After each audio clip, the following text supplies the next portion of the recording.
अॼु असां अस्सलाम वालेकुम। अॼु असां 9th क्लास जी बायोलॉजी चैप्टर नंबर 2 खे कंटिन्यू कंदे टॉपिक था पढ़ूं न्यूक्लियस जा टॉपिक्स ते कंसर्ट शयूं कहिड़ियूं कहिड़ियूं पढ़ंदासीं। न्यूक्लियस जी डिस्कवरी ॾिसंदासीं त कीअं डिस्कवर कयो न्यूक्लियस खे। शेप न्यूक्लियस जे पढ़ंदासीं। लोकेशन ॾिसंदासीं त हुनजी सेल जे अंदरि लोकेशन हुनजी कहिड़ी जाइ ते आहे, उनजा फंक्शन्स कहिड़ा आहिनि, उनजे शेप ते नज़र रखंदासीं ऐं बाद में उन शेप्स जा जेकी अंदरि कुझु फैक्टर्स आहिनि, उन फैक्टर्स कहिड़े तरीक़े सां हूंदा आहिनि उनजे अंदरि, उन्हनि खे असां डिस्कस कंदासीं। हाणे लेट्स स्टार्ट। पहिरियां ॾिसूं त न्यूक्लियस आहे छा। छो त न्यूक्लियस खे रॉबर्ट ब्राउन साइंटिस्ट हुयो 1831 में न्यूक्लियस खे डिस्कवर कयो। उन खां पोइ शेप ॾिसूं त चवंदा त इन जो न्यूक्लियस जो शेप तक़रीबन तब्दील थींदड़ आहे, यानी कि कॾहिं कॾहिं ओवल शेप हूंदो आहे, कॾहिं उनजो स्फेरिकल शेप हूंदो आहे, कॾहिं कॾहिं इरेगुलर शेप थी वेंदो आहे, यानी कि हिन जो पर्टिकुलर को शेप न हूंदो आहे। शेप हिन जो वेरिएबल आहिनि ऐं तब्दील थींदो रहंदो आहे। ॿी नज़र विझूं लोकेशन ते, त न्यूक्लियस जी लोकेशन किथे हूंदी आहे। असां चवंदा त प्लांट सेल ऐं एनिमल सेल में न्यूक्लियस जी लोकेशन तब्दील थींदी रहंदी आहे। प्लांट सेल में न्यूक्लियस जेको हूंदो आहे उहो सेल मेम्ब्रेन जे पासे में हूंदो आहे, सेल मेम्ब्रेन जे भर में हूंदो आहे, छाकाणि जो प्लांट सेल में वैक्यूल जी साइज़ वॾी हूंदी आहे ऐं वैक्यूल जेको हूंदो आहे उहो न्यूक्लियस खे धिकींदो आहे। तंहिंजे करे न्यूक्लियस जेको आहे उहो सेल मेम्ब्रेन जे भर में अची बीह रहंदो आहे। पर एनिमल सेल में वैक्यूल नंढो हूंदो आहे या कॾहिं न बि हूंदो आहे, तंहिंजे करे न्यूक्लियस जेको हूंदो आहे उहो एनिमल सेल में सेंटर ते मौजूदु हूंदो आहे। क्लियर आहे? यानी कि प्लांट सेल में सेल मेम्ब्रेन जे भर में न्यूक्लियस हूंदो, एनिमल सेल में सेल जे सेंटर ते न्यूक्लियस मौजूदु हूंदो। क्लियर आहे? हाणे फंक्शन ते नज़र विझूं त फंक्शन्स कहिड़ा कहिड़ा आहिनि न्यूक्लियस जा। छो त पहिरियों फंक्शन आहे it controls all the activities of the cell, यानी कि सेल जूं जेकी बि एक्टिविटीज़ थियनि थियूं उन सभिनी खे कंट्रोल न्यूक्लियस कंदो आहे। इन ख़ासियत खे, इन कम खे नज़र में रखंदे असां न्यूक्लियस खे ब्रेन ऑफ द सेल बि चवंदा आहियूं, यानी कि सेल जो दिमाग़ जो कमु हूंदो आहे त उहो रेगुलेट कंदो आहे सभिनी एक्टिविटीज़ खे। जेकी एक्टिविटीज़ थियणियूं हूंदियूं आहिनि या जेकी एक्टिविटीज़ परफॉर्म करणियूं हूंदियूं आहिनि, उहे सभई एक्टिविटीज़ जेके आहिनि उहे उन्हनि खे कंट्रोल ब्रेन कंदो आहे। तंहिंजे करे असां न्यूक्लियस खे ब्रेन ऑफ द सेल चवंदा, छाकाणि जो उहो सेल जूं सभई एक्टिविटीज़ खे कंट्रोल करे थो। क्लियर आहे? ॿियो फंक्शन हुन जो आहे it is responsible for hereditary characters associated with DNA found in chromosomes, यानी कि हीउ छा कंदो आहे, हेरिडेटरी कैरेक्टर्स जेके हूंदा आहिनि, मोरूसी ख़ासियतूं जेकी हूंदियूं आहिनि उहे बि न्यूक्लियस में मौजूदु हूंदियूं आहिनि।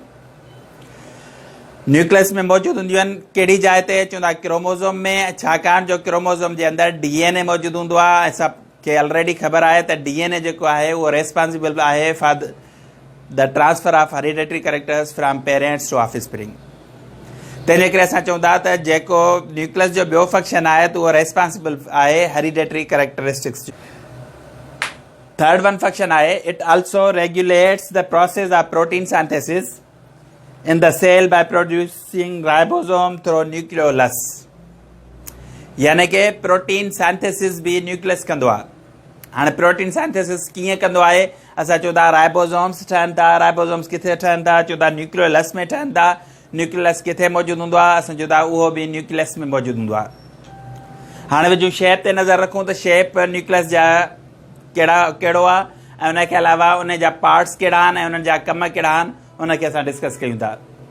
पहिरियां हिन शेप ते नज़र रखूं। हिन शेप ते नज़र रखूं त शेप खे असां ॾिसंदासीं त हीअ हिकिड़ो न्यूक्लियस आहे।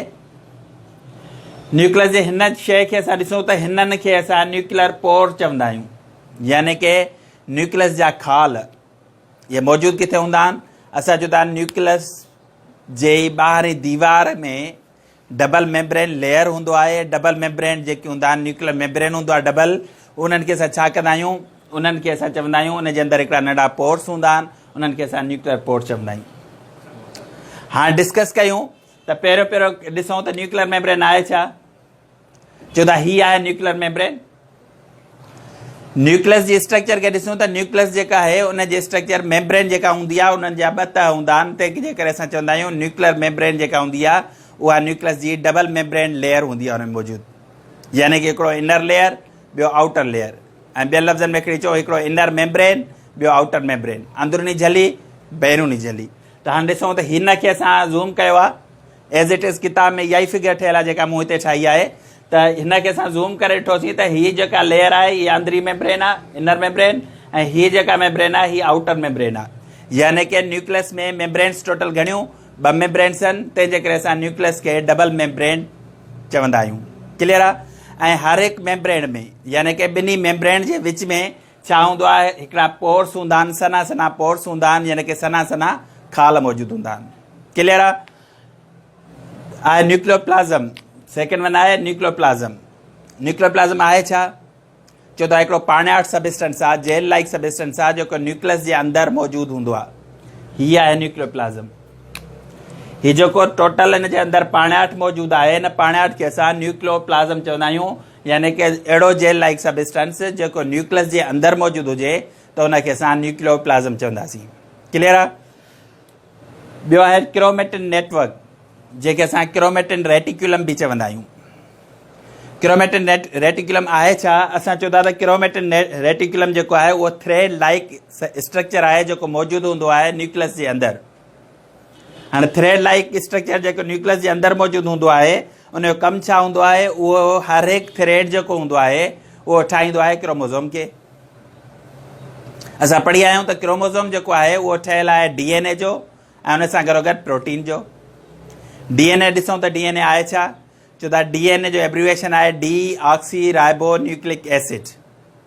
कमु छा आहे DNA जो? चओ था it is responsible for the transfer of hereditary characters from parents to offspring. यानी कि वालदेन खां औलाद ॾांहुं जेकी ख़ासियतूं मुंतकिल थियनि थियूं उहो केरु थो मुंतकिल कराए? असां चओ था DNA मुंतकिल थो कराए। ऐं DNA मौजूदु किथे आहे? असां चओ था DNA मौजूदु आहे क्रोमोज़ोम में।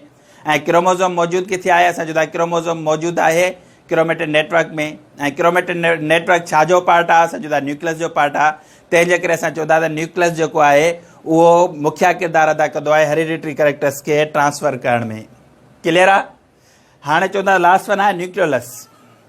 न्यूक्लियस आहे छा? चवंदा it is the small spherical body found in the nucleoplasm. हीअ शइ हिन खे असां चवंदा आहियूं न्यूक्लियोलस। अंदरि हिकिड़ो नंढो पार्ट हूंदो आहे जेको सेल जे न्यूक्लियस जे अंदरि मौजूदु हूंदो आहे। हाणे हिन जो फंक्शन ॾिसूं त हिन जो फंक्शन वाज़े हिते लिखियलु आहे त न्यूक्लियोलस जेको आहे उहो छा कंदो आहे? उहो राइबोज़ोम खे प्रोड्यूस कंदो आहे। न्यूक्लियस छा खे प्रोड्यूस कंदो आहे? असां चवंदा आहियूं न्यूक्लियोलस राइबोज़ोम्स खे प्रोड्यूस कंदो आहे। तंहिंजे करे असां न्यूक्लियस खे चवंदा आहियूं त इहो प्रोटीन साइंथिसिस करण में बि मदद ॾींदो आहे। छाकाणि जो प्रोटीन साइंथिसिस फंक्शन आहे कंहिंजो राइबोज़ोम जो। अगरि जे न्यूक्लियोलस राइबोज़ोम्स खे प्रोड्यूस न कंदो त प्रोटीन साइंथिसिस न थींदी। हाणे हिकिड़ी नज़र विझूं राइबोज़ोम ते, क्रोमोज़ोम ते, त क्रोमोज़ोम आहे छा? असां डिस्कस करे चुका आहियूं त क्रोमोज़ोम रेस्पॉन्सिबल आहे हेरिडेटरी कैरेक्टर्स खे ट्रांसफर करण जो। पर हिकिड़ी शइ ज़हन में रखणु घुरिजे, the number of chromosomes in the cells of all individual of the same species always remains constant. यानी कि जंहिं को बि सेल हुजे, जंहिं बि स्पीशीज़ जो सेल हुजे, उनजो क्रोमोज़ोम नंबर कांस्टेंट हूंदो।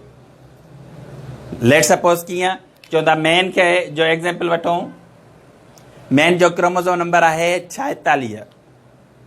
काइनात जे कंहिं बि कुंड ते माण्हू मौजूदु हुजे, कंहिं बि कबीले जो हुजे, कंहिं बि इलाइक़े में रहंदड़ हुजे, उन जो क्रोमोज़ोम नंबर जेको हूंदो उहो 46 हूंदो। ॾेॾर जो नंबर आहे 26। क्रोमोज़ोम नंबर उन में सेल में 26 हूंदा आहिनि। हाणे ॾेॾर कहिड़ी बि जाइ ते मौजूदु हुजे पर उनजा क्रोमोज़ोम नंबर 26 ई हूंदा। चवंदा त क्रोमोज़ोम नंबर जेको हूंदो आहे उहो हर हिकु सेल में, हर हिकु स्पीशीज़ जे सेल में कांस्टेंट हूंदो आहे। क्लियर आहे? That's all.